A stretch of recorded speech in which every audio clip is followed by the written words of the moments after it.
2005年2月24日、ハンガリーでの英語による講義です。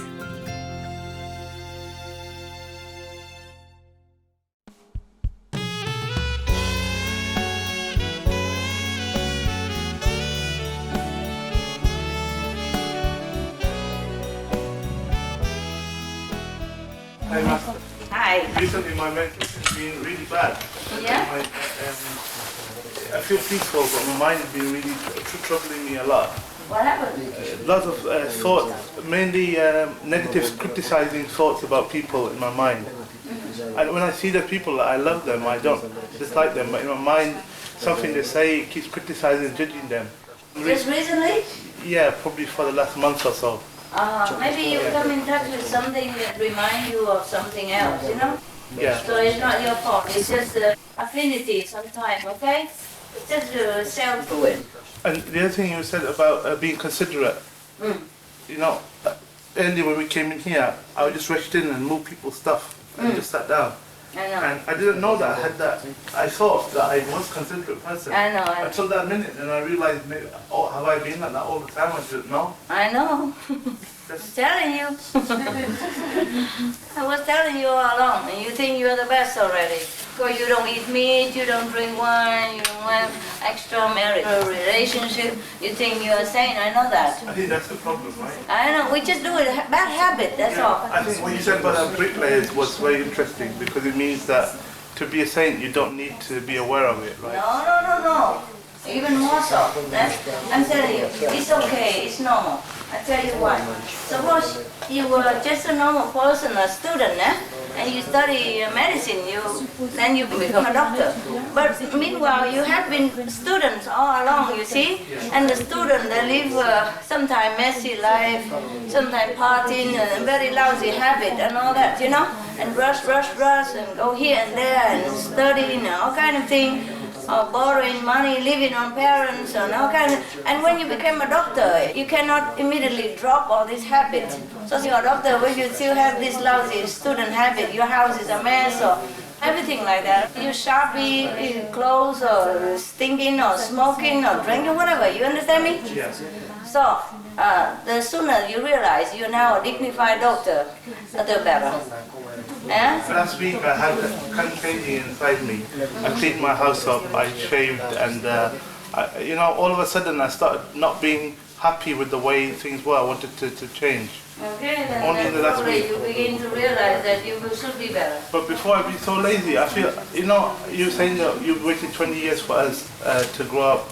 You know, I feel that I really let you down sometimes, really think. It's okay, I don't care. But Master, it's true, isn't it? It's your life. I've been lousy, isn't it? My practice, precepts and everything, right? Join the group. Yeah? Join the club.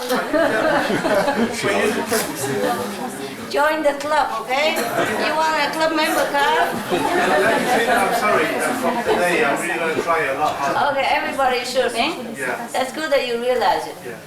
You know, sometimes you don't realize it because you have been always a little lower level. And sometimes now you suddenly realize because your level is up, so it's good. It's a good sign. Yeah, congratulations. I told you, you will feel different. You notice things that you didn't notice before. Of course here it's so obvious because I tell you right away. At home you do it, you don't even know. The worst is to say why you do that. That's it, you know? Nobody even know how to tell you to correct. Yeah, but that's why you have a teacher, no? It's convenient, eh? All right, don't worry, okay? They all have a member card. If you want one, you can. We have a club everywhere, okay? You know the other one. All right. Question? Frage? Pregunta? Nada? Good. And have a look at me. What a saint you are. Yeah, you are saint anywhere, I don't know. Here, if I give food, then you rush to come to the front. For example. It's okay. You're cute. You're like children. It's good. It's all right. It's no big deal. Huh? No big deal. They do the same to you anyway here, so it's all right. We do it for each other. Today you do it, you move that stuff, next day they move that stuff, or they move your stuff yesterday. It's the same, nobody say anything. I'm the only bad guy around here. Huh? They don't say anything, no? Nobody's call you, no? No, ever. Because they do the same. Yeah? They don't realize that it's bad or anything. But I think if I move the blankets so quickly, I don't do that. Because I know the dust will come out. And maybe carry some germ or something from the floor and flow it into people's nose or face, and then they achum, and then they get sick and they don't even know why. And you don't even know that you caused them sickness. Yeah?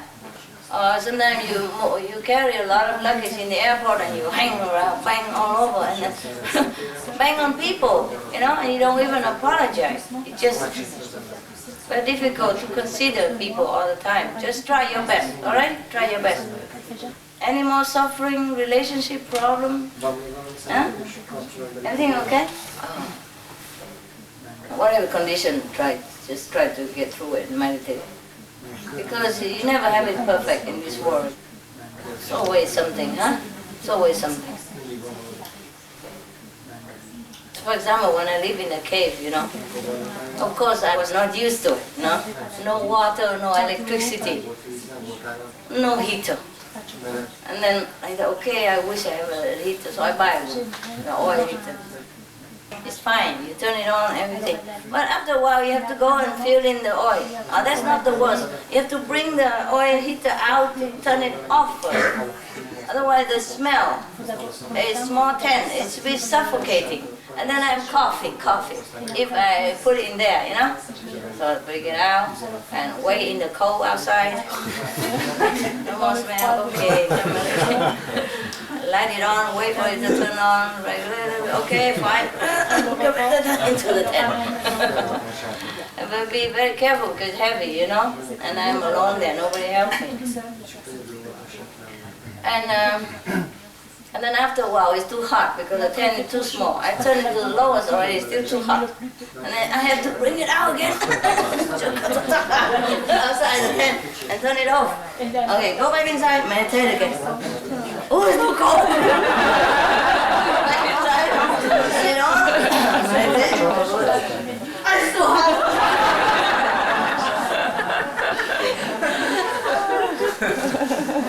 Yeah? It's a true story. I'm not ashamed to tell you. Well, my body doesn't listen to me, you know? I might be in samadhi, but my body is not. And when I come back to shoot, oh, it's so cold, we can't even move, the whole body is so, like frozen, you know? So you got to go outside, bring the heater inside, you know? And then try to, because outside you can't even do it outside, it's too cold, your hand couldn't move, you know, too cold. Okay, turn it on and then sit again, and then just when you try to go into samadhi, it's too hot again. Bring it out. So later on, I just say, oh, forget it. If I die here, I don't care. Yeah. So later on, you know, just get used to it. Yeah. So then I just turn it on a little bit at night to warm up the air, so I don't freeze and become like frozen Buddha. We do have frozen food, you know, so maybe frozen Buddha is just one of those things of, you know, in modern time, no? So I just turn it on a little bit, an hour or so, no? And take care of all my like personal hygiene or something, and then I turn it off, and then I meditate. I don't care about the heat anymore. And then so my body just feel very frustrated, and can't deal with this because okay, whatever, you know, and it's become also okay. Just a little more, you know, sleeping back, and it's fine. Can't be doing it every 5-10 minutes, come in and out, what's the use, no? That's one thing. And then in the beginning I have one person to bring me milk once a day. Bring it in, it's fine. But he always has something that he cannot come at this time, or he come later, he come a little earlier, and I always have to wait so that I can finish with it, you know, and then go to meditate. So later I say, okay, don't bother coming, I don't need it. And it's also fine. You get used to it after a while, it doesn't matter. So I just eat whatever is there, you know? Because I never eat cold meal, like Chinese meal. If you eat cold, it doesn't taste good, no? But I discovered that if you have to eat, you just eat it, and it's okay. Cold or not cold. What if you eat ice cream? It's the same, no? First my brain complained. I said, what, do you like ice cream? No, this is a different ice cream. Just enjoy it. Yeah, and then so I get used to it. After a while, he doesn't get what he likes, so he likes what he gets. And then that's all you get. If you don't like it, that's all you get. And if you don't like it, you don't even get anything. So he gets scared. Okay, fine, call me fine. Yum, yum, yum, yum. Train yourself. Okay? Nothing impossible. Yeah, it's habit only. I told you already before, it's habit. The habit that make us suffer so much. Yeah? But then you discover if you don't follow your habit, you also live then. It's a miracle, no? I've been a master too long. I always invite everybody to eat good meal and everything. And of course, it's not that really I desired, but my body used to it, and my lifestyle was like that for a long time. So my brain couldn't bear it. It couldn't understand, what is this? The cold bread so hard like this, and what do you think I am? Are you gonna eat that? I say, you eat it or you get nothing. Okay. Oh my teeth. And then, because I still have a tent and all that, well, at least I have one meal a day I'm entitled to, I'm a master and all that stuff. But it's too much complication. Always some excuses to delay or to come earlier. It's stopping my schedule. And it feels too important and too big deal. So after I just say, forget, don't care. I never eat, frozen canned food or thing like that in my life, even as a student. I will have a small oven and warm it, Those very small cookers, like for camping, like this. And because you're a student, you don't have much money. You buy a little gas at the time, Then you warm one can of bean or whatever, But at least you warm it. Yeah, I'm eating cold frozen. How? I'm not going to eat that. My brain told me. And then afterward he eats and everybody happy, it's okay. If you don't have any other choice, then you're fine. At least you're more peaceful. Sometimes habit drives you crazy. Make you one thing that is difficult to get. Make your life complicated. Just because you have it. You have such a habit and you think you need it. Just like people, they smoke cigarettes and they drink alcohol. They think they need it. They must. And some people, they say, I can quit. I don't really like cigarette that much. But it helps me. I'm so stressed out. I need a cigarette. So they think they need it, so they keep doing that, and then, they just don't quit. But if they try to quit, some different venue will be open to them. And then they feel better. And I don't need a tenant to bring food. I feel more peaceful. I can eat whenever I like. Whenever I wake out somebody, I just eat and then go back. I don't have to keep waiting. Thing like that. So it's very easy. And no heater, then don't have to come in now, like that. Yeah. So try to think which habit you really need. To consider, you really need this or you really need that or not. Yeah? And if you don't need it, then try to be master of it. Yeah? Don't let the habit master you. And then your life become better. That's all. Very easy. Just change the habit that bothers you. Whatever in your life is no good, you change that if you can. And if you cannot, then bear it. Alright? Nothing lasts forever. Even suffering doesn't last forever. Oh, right. Why do I talk like that? What happened? Because habit. Yeah, in consideration. Yeah. Anybody else? Any question? Or any comment? Anything nice to tell me? Any good stuff? I just gave one person initiate recently. Before she didn't know who I am, I just go out, eat in restaurant, met her and all that, and she didn't even know anything, but she gets something. She kept asking me, who are you? I say, well, what's that for? And later, she saw me eat vegetarian, you know, she asked me why and everything. And then overnight she became vegetarian, and she didn't know how, because she's already old, like 50 something, 58 maybe, yeah. And she didn't know how, and then she eat just salad and celery, and then she became so sick. She couldn't even walk. So she went to the doctor, she said, what's wrong with me? And the doctor checked her diet and said, this was wrong.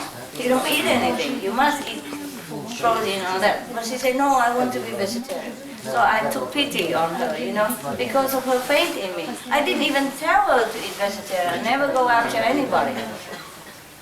I wasn't going there. Sometimes I have to go out for some reason, but I never go out with a mission to preach to people at that time, you know. I recently even, I don't talk to anybody, nobody knows. That's what I wanted, okay? Sometimes I have to go out, nah?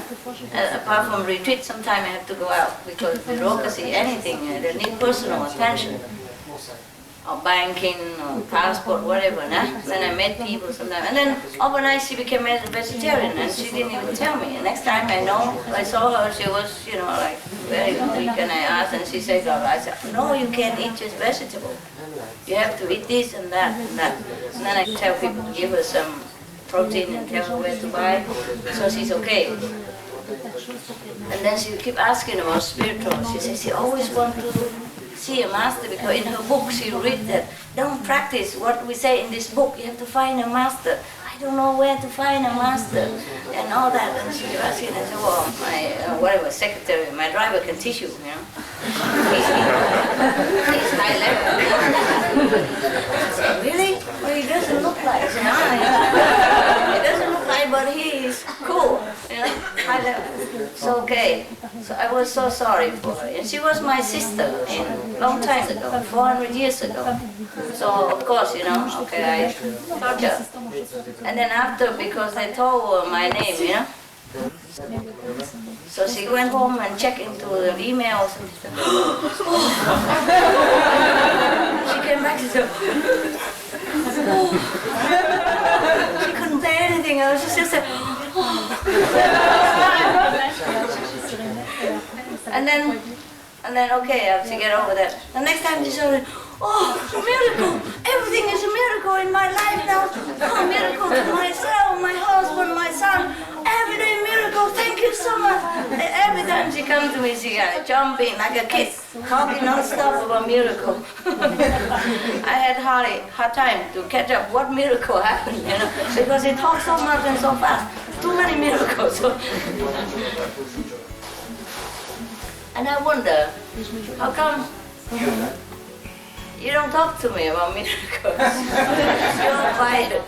Doesn't anything happen to you, or you get used to miracles? Huh? Get used to it, right? Spoiled, okay, that's good.